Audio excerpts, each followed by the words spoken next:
रूस के कजान शहर में ब्रिक्स सम्मेलन आयोजित हो चुका है। बहुत से नए देशों को जोड़ा गया है। वहीं पाकिस्तान और तुर्की जैसे देशों को भारत की दुश्मनी का खामियाजा उठाना पड़ा है।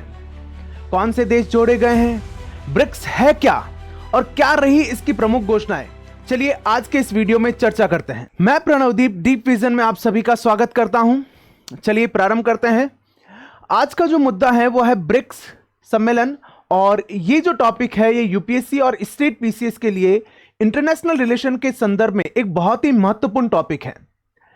आईआर में ब्रिक्स से कहीं ना कहीं सवाल पूछे ही जाते हैं, तो अच्छी तरह से इसे समझेगा। आज हम ब्रिक्स को बेसिक से पढ़ेंगे और इस सम्मेलन में जो कजान डिक्लेरेशन हुआ है उसके सभी बिंदुओं को हम लोग डील करते हैं। चलिए, ब्रिक्स जो है वो रूस के कजान शहर में आयोजित हुआ है और ये ब्रिक्स की 16वीं समिट है। इसमें रूस, चाइना, ब्राजील, अफ्रीका, इंडिया समेत टोटल 28 देशों के राष्ट्र प्रमुखों ने हिस्सा लिया है।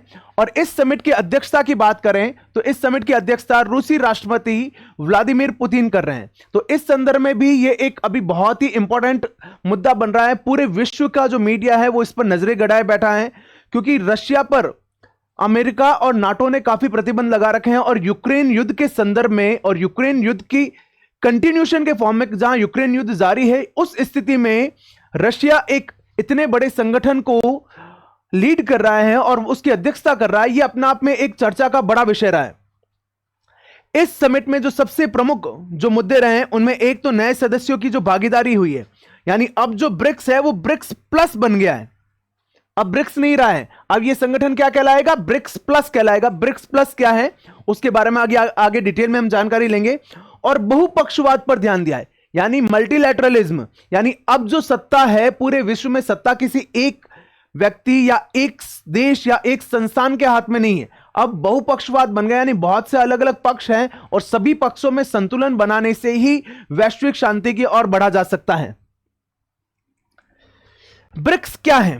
देखिए, सबसे बड़ा मुद्दा है कि सर ब्रिक्स की बात कर रहे हैं, ब्रिक्स है क्या ये बताएं। तो ब्रिक्स जो है वो अभी वर्तमान में दुनिया का तीसरा सबसे बड़ा ताकतवर आर्थिक संगठन, इकोनॉमिकल ऑर्गेनाइजेशन है। ये ध्यान रखिएगा, ये कोई सैन्य संगठन नहीं है।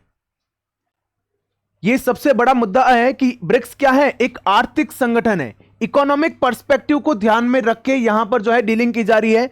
और इससे पहले यूरोपीय यूनियन नंबर 3 पे था, पर अब जब नए देशों को जोड़ा गया है, जोड़े जाने के बाद ब्रिक्स जो है वो तीसरा सबसे बड़ा ताकतवर आर्थिक संगठन हो गया, जिसकी ग्लोबल जीडीपी, वैश्विक जीडीपी में कुल हिस्सेदारी 14% है। वहीं ब्रिक्स की कितनी हो गई है, 27। ईयू 14 पे ही है। ईयू यानी यूरोपीय यूनियन की हिस्सेदारी 14% है और ब्रिक्स की कितनी हो गई, 27%, मोर देन 1/4, जो कि बहुत ज्यादा है। चलिए ब्रिक्स के बारे में देखते हैं कि ब्रिक्स की पावर क्या है, क्यों ब्रिक्स इतना ज्यादा महत्वपूर्ण है, क्यों सारे विश्व की नजरें इस संगठन पर हैं। देखिए, ब्रिक्स की बात करें और इसकी जमीन की बात करें कि ब्रिक्स के जो देश हैं प्रमुख, ये 9 देशों की हम बात कर रहे हैं। 5 पहले के और 4 जो इस बार जुड़े हैं। कौन कौन से जुड़े हैं, कैसे जुड़े हैं, उस पर भी डिटेल में चर्चा करेंगे। अभी पहले ब्रिक्स की पावर को डिस्कस कर रहे हैं कि ब्रिक्स के पास पूरे विश्व में जितनी जमीन है उसकी 28% जमीन है। और किस देश के पास कितनी है यह भी अलग अलग आंकड़े हमने ले रखे हैं। अगर पॉपुलेशन की बात करें तो पॉपुलेशन 44%, यानी लगभग आधी जनसंख्या तो ब्रिक्स लेके बैठा है भाई साहब।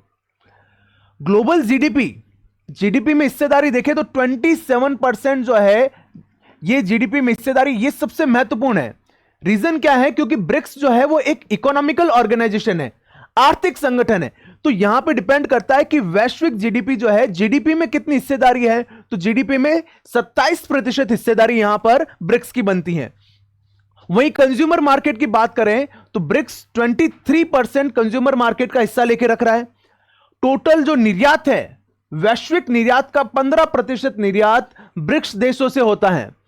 और सबसे इंपॉर्टेंट यहां पर ध्यान दीजिएगा, यहां पर नजरें लगाएं कि अगर ग्लोबल मिलिट्री पावर की बात करें, सैन्य संगठन की बात करें, तो 2nd, 3rd और 4th पे कौन आ रहे हैं, ब्रिक्स के संस्थापक सदस्य रूस, चाइना और भारत। नंबर 1 पे तो अमेरिका है ही है।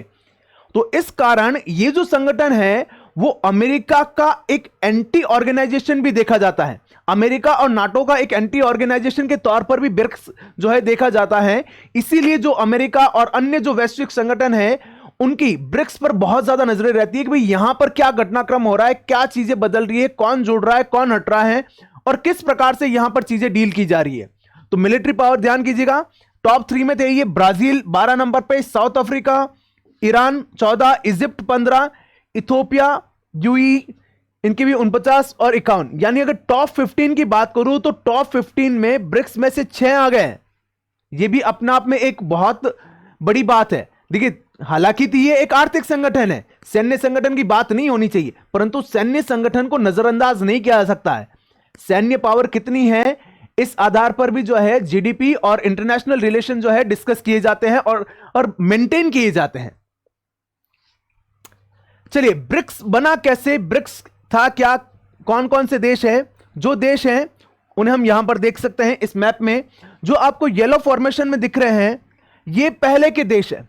चलिए पहले इसके घटनाक्रम को देखते हैं कि सबसे पहले 2006 में ब्राजील, रूस, भारत और चाइना, BRIC, ब्रिक के जो विदेश मंत्री हैं उन्होंने यूएन में एक मीटिंग की थी। यानी सबसे पहले जो संगठन बना वो क्या बना था, ब्रिक, 2006 में। 2009 में इन चारों देशों का पहला शिखर सम्मेलन ब्रिक के नाम से आयोजित हुआ। Brazil, Russia, India and China, 2009 में। 2010 में ही इसमें साउथ अफ्रीका जुड़ जाता है और साउथ अफ्रीका जुड़ने से इसका नाम क्या हो जाता है, ब्रिक्स। यानी 2010 से इसका नाम क्या बन गया, ब्रिक्स। पहले क्या था, ब्रिक।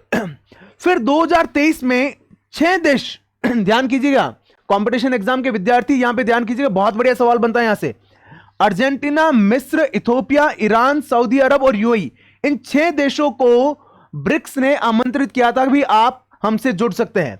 याद करने का एक तरीका याद कर लीजिएगा, मिस यूएई, 6 जो देश हैं उन 6 देशों को याद करने की अगर ट्रिक अगर देखें तो क्या आ जाएगा, मिस यूएई, मिस्र, ईरान, सऊदी अरब, यू से यूएई, ए से अर्जेंटीना और ई से इथोपिया। ठीक है, 6 देश कौन कौन से हो गए, मिस्र, ईरान, सऊदी अरब, यू से यूएई, ए से अर्जेंटीना और ई से इथोपिया। इनमें से जो अर्जेंटीना है, इसमें क्या हुआ था कि इस ब्रिक्स सम्मेलन के बाद नवंबर 2023 में सरकार बदली। सरकार बदलते ही वहां पे अर्जेंटीना की नई सरकार ने कह दिया भाई साहब हम लोग जो है अभी इसमें शामिल नहीं होंगे कि वहां पर रूस है और हम अमेरिका से जो है वो दुश्मनी नहीं ले सकते हैं। तो इस संदर्भ में अर्जेंटीना थोड़ा बैकफुट पे आ गया और अर्जेंटीना ने इसमें शामिल होने से मना कर दिया। बाकी के जो 5 देश थे, इन 5 देशों ने कहा कि हम लोग शामिल हो जाएंगे। जब इस बार सम्मेलन हुआ तो इस सम्मेलन में यूएई, मिस्र, इथोपिया और ईरान ने सदस्यता ले ली। सऊदी अरब अभी भी चिंता में है कि मैं सदस्यता लूं या नहीं लूं, तो सऊदी अरब जो है उसकी लोकेशन जो है वो इजराइल के पास में है और सऊदी अरब को छोड़ के इजराइल के आसपास के सारे देशों के साथ इजराइल का युद्ध चल रहा है। तो अभी वहां पर सऊदी अरब थोड़ा असमंजस में है कि ब्रिक्स में जुड़ना ठीक रहेगा या नहीं। तो इसलिए अभी सऊदी अरब ने खुद को होल्ड पे रखा हुआ है कि हम लोग बाहर भी नहीं हट रहे हैं, जुड़ भी नहीं रहे हैं, पर ये सोच रहे हैं कि थोड़ा एक विचार विमर्श करके हम अगली बार जुड़ जाए। आपको अभी याद रखना है कि 4 जो देश जुड़े हैं वो कौन कौन से हैं, यूएई, मिस्र, इथोपिया और ईरान। और किन 6 देशों को आमंत्रित किया था, अर्जेंटीना, मिस्र, इथोपिया, ईरान, सऊदी अरब और यूएई। ब्रिक से लेकर ब्रिक प्लस तक का जो ये सफर है वो देखा गया था। तो अभी यूएई, इथियोपिया, ईरान, इजिप्ट और इथियोपिया जो है वो शामिल हुए। इससे सबसे बड़ा जो बेनिफिट है वो है कि इसकी जो निर्यात क्षमता है वो बढ़ेगी, क्योंकि यूएई जो है, यूएई का एक्सपोर्ट पावर बहुत ज्यादा है। तो सबसे बड़ा बेनिफिट यूएई के जुड़ने से है कि निर्यात क्षमता यहां पर बढ़ेगी और अर्थव्यवस्था का जो आधार है वो भी व्यापक हो जाएगा। चूंकि एक इकोनॉमिक संगठन है तो यहां पर अर्थव्यवस्था को ही जो है कंसीडर किया जाता है। राइजिंग इकोनॉमी के कॉन्सेप्ट पर यह ग्रुप बना हुआ है, जिसमें पहले 5 देश थे और फिर ये और जुड़े हैं। सबसे बड़ी बात यहां पर एक और निकल के आती है जो बहुत ही बढ़िया चीज है, जो कि ग्लोबल लेवल पर या फिर ब्रिक्स जैसे संगठन में जहां रशिया और चाइना जैसे कम्युनिस्ट देश है, उसमें भारत की पावर को शो कर रहा है। देखिए, ये सब लोग जानते हैं कि पाकिस्तान जो है, पाकिस्तान की चाइना के साथ जो नजदीकी है वो किसी से छुपी नहीं है। चाइना बहुत अच्छी तरह से या बहुत प्रबल तरीके से चाहता था कि पाकिस्तान जो है वो ब्रिक्स में जुड़े। इवन रूस ने भी इस चीज का समर्थन किया, लेकिन भारत ने कहा नहीं भाई साहब, ये साथ में नहीं बैठेगा, अभी ये साथ में बैठने के लायक हुआ नहीं। पहले यहां से आतंकवाद मिटाएंगे, पहले यहां से इसको सुधारेंगे, पीओके आजाद करेंगे, फिर बाद में सोचेंगे कि इसको साथ में बैठाया जा सकता है नहीं। तो अभी जो है पाकिस्तान और तुर्की भी देखो, पाकिस्तान का क्या है, एक सपोर्टिव देश है, तो तुर्की को भी मना किया। 30 से ज्यादा देशों ने जो है इस बार ब्रिक्स में शामिल होने के लिए दिलचस्पी दिखाई थी, जिनमें पाकिस्तान और तुर्की जैसे देश भी है। और भारत की मना करने की वजह से या भारत के ऑपोजिशन के कारण इन देशों को शामिल नहीं किया गया, जबकि रशिया और चाइना इसके फेवर में थे। तो यह भारत की एक बहुत बड़ी कूटनीतिक जीत भी है और भारत का अंतर्राष्ट्रीय वर्चस्व भी प्रदर्शित करता है। ये एक और जानकारी आपके लिए, एक हमारा ये टेलीग्राम चैनल भी है डीप विजन नाम से। आप में से बहुत से विद्यार्थी चाहते होंगे कि ये सारा जो कंटेंट है उन्हें ये जो पीडीएफ मिल जाए, तो आप हमारे इस टेलीग्राम चैनल को ज्वाइन कर लीजिए डीप विजन नाम से।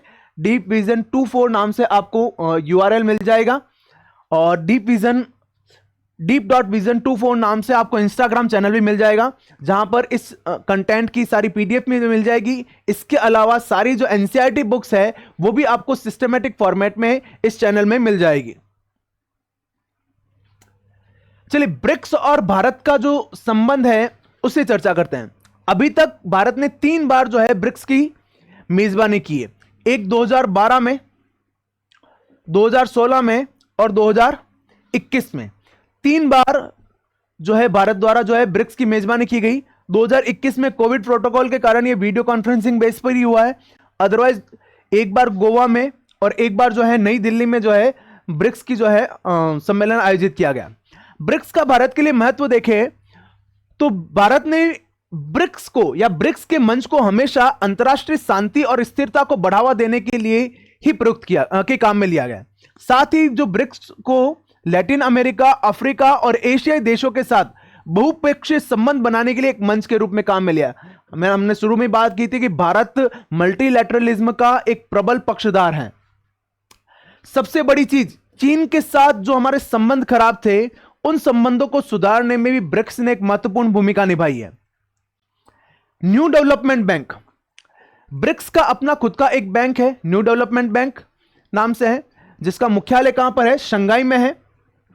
और ये जो है सदस्य देशों को लोन प्रोवाइड करवाता है, जिससे भोजन और सुरक्षा, ऊर्जा संबंधी जो मुद्दे हैं वो सुलझाए जा सकते हैं। साथ ही अब ब्रिक्स जो है वो डॉलर के ऑपोजिट या डॉलर के अगेंस्ट एक नई मुद्रा घोषित करने भी जा रहा है, जो कि वैश्विक स्तर पर भारत और ब्रिक्स देशों की साख को और ज्यादा मजबूत करेगा।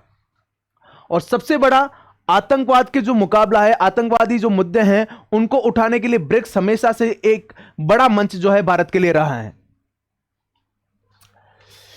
अब सबसे इंपॉर्टेंट, कंपटीशन एग्जाम के संदर्भ में, कंपटीशन जो विद्यार्थी हैं जो आरएस दे रहे हैं, यूपीएससी दे रहे हैं या स्टेट पीसीएस की प्रिपरेशन कर रहे हैं, उनके लिए मेंस के संदर्भ में एक बड़ा सवाल, बहुत बढ़िया सवाल बनता है कजान डिक्लेरेशन, कजान घोषणा पर। तो इसके महत्वपूर्ण बिंदुओं को लेते हैं कि इसमें कहां पर बात हुई। सबसे पहला जो मुद्दा रखा गया था यूक्रेन पर, और यूक्रेन वाला जब मुद्दा आया तब बात यही हुई कि भले ही रशिया वहां पर लीड कर रहा है, रशिया अध्यक्षता कर रहा है, पर रशिया को भी यही कहा आप युद्ध करके हथियारों से यूक्रेन को नहीं जीत सकते हो। इस मुद्दे का जो सुलझारा है वो बातचीत से और कूटनीति के माध्यम से ही किया जाना चाहिए, और इस पर मध्यस्थ, शांतिपूर्ण समाधान के लिए मध्यस्थता पर जोर दिया गया। यानी भारत जो बात यूएन में कह रहा है, जो बात क्वाड में कह रहा है, उसी बात को भारत ने बहुत प्रबल तरीके से ब्रिक्स के सम्मेलन पर या ब्रिक्स के जो मंच पर भी रखा है।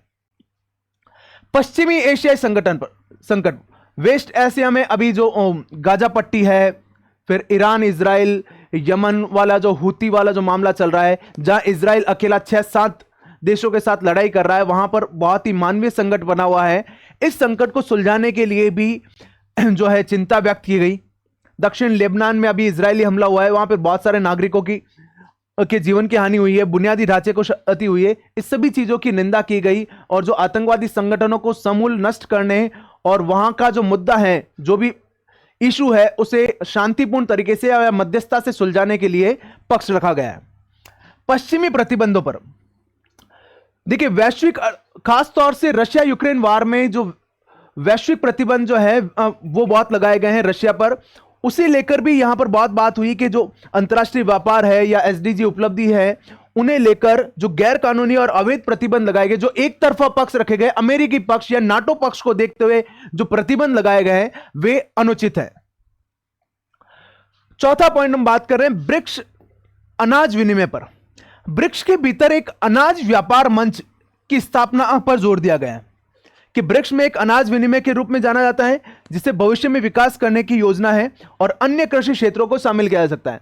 रशिया है, यूक्रेन है, वहां का जो अनाज क्षेत्र है वो बहुत ही ज्यादा प्रबल है और वहां से बहुत ज्यादा निर्यात हो रहा है। तो यह माना जा रहा है कि ब्रिक्स को एक अनाज विनिमय के मंच के तौर पर डेवलप किया जा सकता है। वित्तीय एकीकरण पर, फाइनेंशियल इंटीग्रेशन पर जो है उसका समर्थन किया गया और अधिक से अधिक वित्तीय एकीकरण की आवश्यकता पर बल दिया गया। स्थानीय मुद्राओं में व्यापार पर महत्व कि भाई साहब अब डॉलर में व्यापार मत करो, कि भाई हम लोग जो 9 देश हो गए हैं, अब जब हम लोग डीलिंग करेंगे तो डॉलर में डील नहीं करेंगे, यूरो में डील नहीं करेंगे, हम लोग क्या करेंगे, हम रुपया देंगे, आप वहां से रूबल देगो, ठीक है।